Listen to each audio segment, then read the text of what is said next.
Magandang araw po sa inyong lahat mga kababayan at welcome back dito po sa PNR at ito nga mga karibin natin, tumakas na. Nako, ang kapal Duterte sinisip pagbibitiw. Ayan mga karibin natin, patungkol po rin ang ating aalamin at bibigyan ng reaksyon ngayong araw na ito. Pero bago pong lahat mga kababayan, sa mga hindi pa po nakapag-subscribe sa ating munting channel ay pa-subscribe naman po. Ayan mga karibin natin at palike na rin po ng video ito.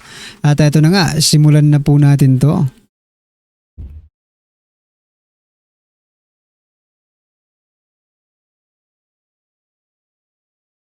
So yan mga kababayan, bago po natin i-play ang video ito, pasadahan po muna natin ang mga nagtitrending na mga balita dito po sa mundo ng social media at unahin na po natin to. Ito na naman po yung paborito nating congressman, Representative Kiko Barsaga. Ito po may panawagan. Nananawagan ako sa pamahalaan ng Pilipinas na maglabas ng hold departure order upang masiguro na si dating Speaker Martin Romualdez ay mananagot sa anumang krimeng maaari niyang nagawa. Ayan mga kababayan Oo nga no. 'Di ba? Sa mga last vlogs natin, sinabi na po natin 'yan na sana po yung DOJ or yung immigration, 'di ba? Ay ilagay po sa kanilang bulletin na i-hold po ang maglabas ng hold departure order dito po kay Speaker Martin Romualdez para masiguro po natin na hindi po siya tatakas mula po sa kanyang mga pananagutan dito sa Pilipinas. Diba? Kasi yung isa niyang kasamahan na si Saldico mga kaubayan ay nandun na po sa ibang bansa at may sakit na po sa puso. Hindi po natin alam kung baka itong si Speaker Martin Romualdez ay magkasakit rin sa puso. Nako po, wag naman sana. Alright, ano po ang inyong masasabi dyan mga kaubayan? I-comment nyo na lang po. At eto, pasadahan din po natin itong si Representative Sandro Marcos. Aba, bakit kaya niya nasabi ito? Sabi niya po kasi dito, I'm going to be the first to tell you that Representative Saldico should came home and face all allegations against him. Ayan mga kabayan, siya daw ang unang magsasabi na nandito na si Saldico sa ating bansa. Bakit? Bakit ikaw ang unang magsasabi? 'Di ba? Hindi ba pwedeng kung sino na lang ang makakita kay Saldico ang magsabi? Mga kababayan, kasi isa lang pong iniisip ko, baka magkakaroon pa ka ng script writing Baka po magkaroon pa ka ng script writing ni Saldico, no? Bakit tuturuan mo ba muna siya? Or mag-uusap muna ba kayo? Para ano? Para ano pa? 'Di ba? Bakit hayaan mo na si Saldico na siya mismo? Sabagay, sila rin naman 'yan 'di ba? Well, pero nakakapagtaka pa rin. Kayong mga otoridad, no? Puntahan nyo kaya yung bahay ni Representative Sandro Marcos. Baka nandun lang yan 'di ba? Baka nandyan na. Baka nandyan na, 'di ba? Tapos nag-aantay lang po sila ng tamang panahon to tell the nation, the Filipino people that Saldico is already here, no? At nag-usap na sila at nakapagsulat na po sila ng mga akmang script. Yeah. Anyway, ano pong inyong masasabi dyan mga kababayan? I-comment nyo na lang po. At eto, pasadahan din po natin ang balita. Eto, nakita ko lang po kanina sa sa social media. Yan yung trust rating po ni BP Sara, 54%, 57% naman po ang trust ratings ni Speaker Martin Romualdez. Pero mas una pang nasibak, mas una pang na-impeach si Speaker Martin Romualdez. So meaning mga kaubayan, hindi po nagtutugma yung mga sorbe-sorbe na yan, no? Sa totoong damdamin ng bayan, 'di ba? Kasi 'di ba? Kung talagang mataas po ang trust rating ni Romualdez, kahit pa po anong issue yan, Hindi po yan magre-resign kung talagang mataas po ang trust ratings, di ba? Kaso nga, kasi puro kasinungalingan yung survey, kaya ito ang nangyayari. Mas mataas ang trust ratings. Ayon po yan sa Okta Research, no? Mas mataas pa ang trust rating ni Romualdez, pero siya pang unang nag-resign bilang House Speaker. Na 'di ba, mas pinare-resign nga nila, mas pinare-resign muna ninyo si BP Sara para hindi naman nakakahiya. Yung yung nagpapa-resign kay BP Sara, una pang nag-resign. 'Di ba? Anyway, mga karibin natin, ano po ang inyong masasabi diyan? At eto pa, pasadahan po natin to, si speaker pa rin eto po ang post dito ni Glenda Isidro. Nako, sabi niya po dito, sabi po sa caption dito alam kong sangkot ang pamilyang Duterte sa aking pagbibitiw bilang House Speaker of Congress. Nako po. Hindi ka kaya naaalibadbaran sa sinasabi mo. Duterte na naman po, mga kababayan, ang gusto nilang sisihin dito po sa pagbibitiw ni Speaker Martin Romualdez sa House of Representatives bilang po Speaker. Kung kayo po ang mag-aanalisa dito sa kanilang sinasabi, totoo kaya? No? Hindi kaya talagang may kasalanan ka lang? Or hindi kaya talagang sangkot ka lang kaya ka nagbitiw? Diba? Para mas maimbestigahan ka ng maayos. Diba? Anyway, mga kababayan, ano po ang inyong masasabi dyan? I-comment nyo na lang po, mga kababayan. At eto, pasadahan na po natin ang video ito. Eto na po.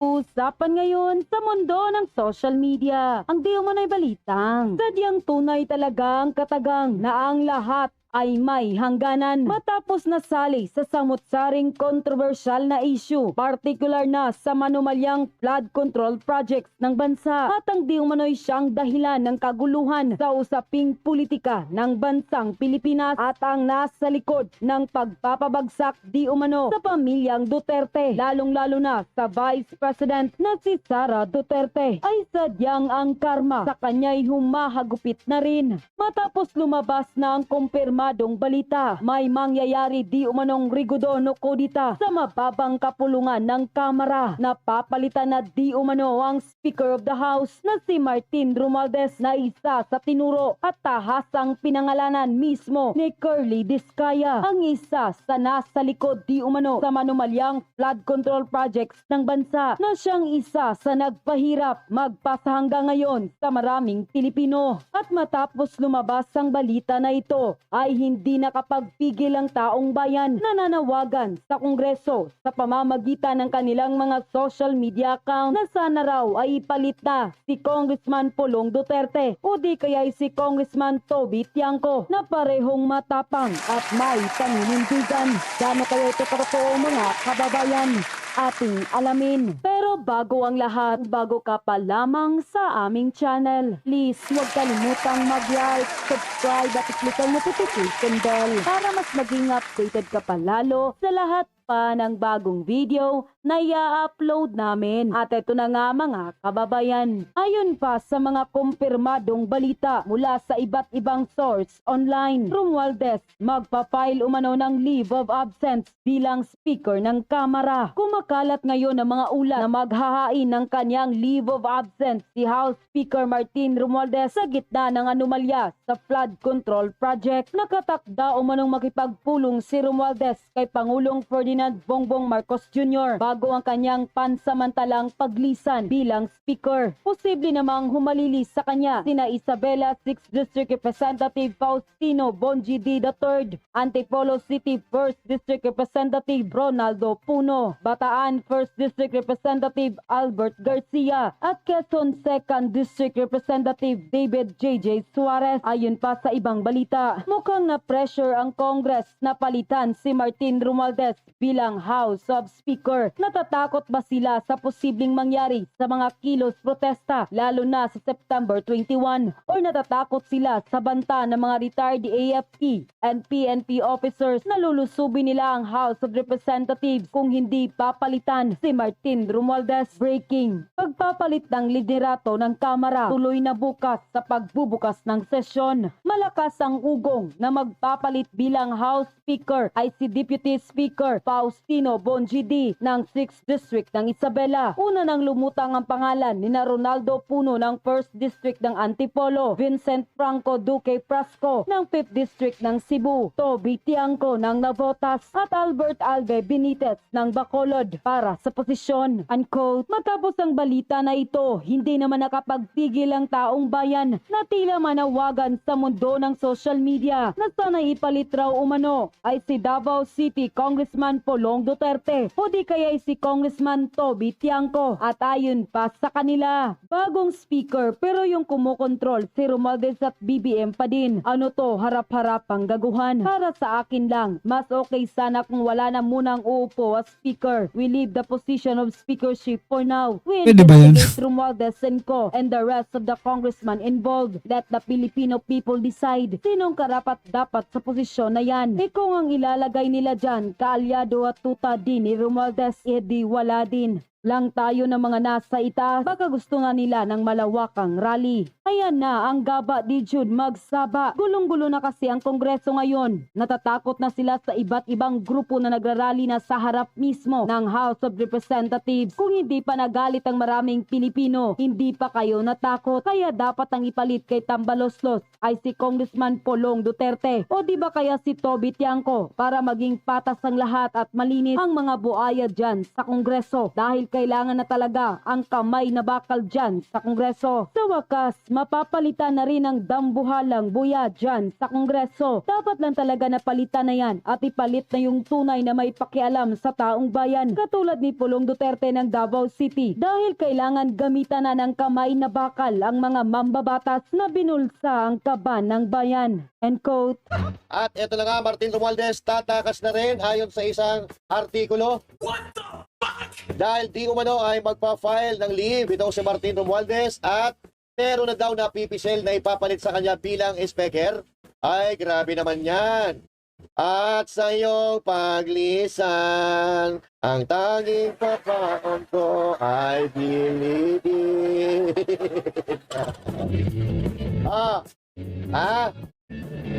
Dapat hindi makatakas ng bansa itong si Martin Romualdez. Abay, eto nga. Pilit pa nilang pagtakpan, kusang aalingasaw. Meron na naman pong bagong binulgar na panibagong katiwalian. Itong si Saldico. Abay, kotang-kota ka na, iho. At samantala, BP Sara, may maanghang na patama kay Marcos Jr. patungkol sa nangyayari sa Pilipinas. Matagal-tagal din di bumana si BP Sara, pero ito, may bagong banat. Sapul na sapul. Tumbok na tumbok. At sigurado, manggagalaiti na naman dito yung mga alaga niya taga-Tahol katulad ni Cale Castro. So, umpisa na po natin mga kababayan. Kasi kung kanina, biglang lumutang si BP Sara Duterte dyan sa budget deliberation ng acting Vice President dyan sa Kongreso. Abay, mag-isa po siyang pumunta mga kababayan. So, hindi literal na mag-isa. What I mean is, meron siyang mga securities, pero siya lang po yung mag-isa na sumalang. Hindi katulad dati na meron siyang mga ASEC, USEC, at may mga abogado na kasama. Pero sa pagkakataong ito, mag-isa lang po siya at ganun po siya katapang mga kababayan.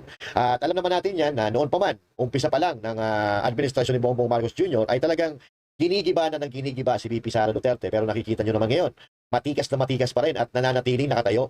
Samantalang yung mga gustong magpabagsak sa kanya, mga kababayan, ayun, nagsisitalsika na at hindi na malaman kung saan pupunta. Nagtataka, nagsisitakasan na papunta lang ibang bansa. Katulad na lang halimbawa ni Saldico at yung Dong Gonzales na yun, yung masigasig din na mga nira kay BP Sara Duterte, hindi na rin makita.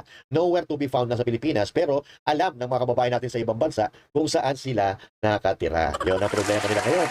So, kanina, mga kababayan, ay nagkaroon po ng hearing na dyan sa Kongreso. At meron katanungan si BP Sara Duterte na talagang hindi inaasahan ng mga taong nandun sa loob ng Kongreso, maging sa mga nanonood. Nang tinanong niya itong si Representative Rene Co kung siya ba ay pinsan ni Saldico, nagbistulang icebreaker itong mga kababayan kasi yan po sa Senado, sa Kongreso, hindi natin malaman kung bakit pag naririnig nila ang salitang pangalang Saldico, parang nabubulunan silang lahat. Ito po yun, mga kababayan, pakinggan po natin. May I be allowed to ask a question? Depende sa nature, Madam Vice President. Dapat VP Sara, tinanong mo, mga gago ba kayo? Okay, sige, tuloy. Yes. Magpinsan po ba si Congressman ko ngayon tsaka si Zaldico? Oo, wala nakakasagot. Ba't ganun? Ba't ganun kayo dyan sa Kongreso? Parang nawawala kayo sa ulirat. Nawawalan kayo ng ulirat pag naririnig nyo ang pangalang Zaldico. Ba't di kayo makapagsalita? Nagtataka ako kung bakit lagi ganyan. May mamaya may papakita pa ako sa inyo. Gusto ko lang Chair, I can malaman. answer. Sige, sagutin mo, Iha. Are they relatives?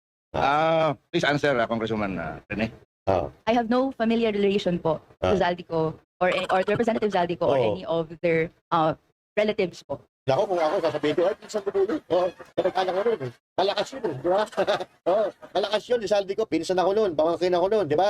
Ganun ang ginagawa ng mga kupal, na nakikiusap o yung mga nagmamalaki, gumagamit sila ng mga pangalan. Pero this time, dahil si Zaldico ay palubog na, ikinakahiya na nila yung pangalan. Bakit ganun? Punta noong nakaraan, mga dinudyos nyo si Zaldico, pero ngayon, bakit ganun? Itinatanggi nyo na.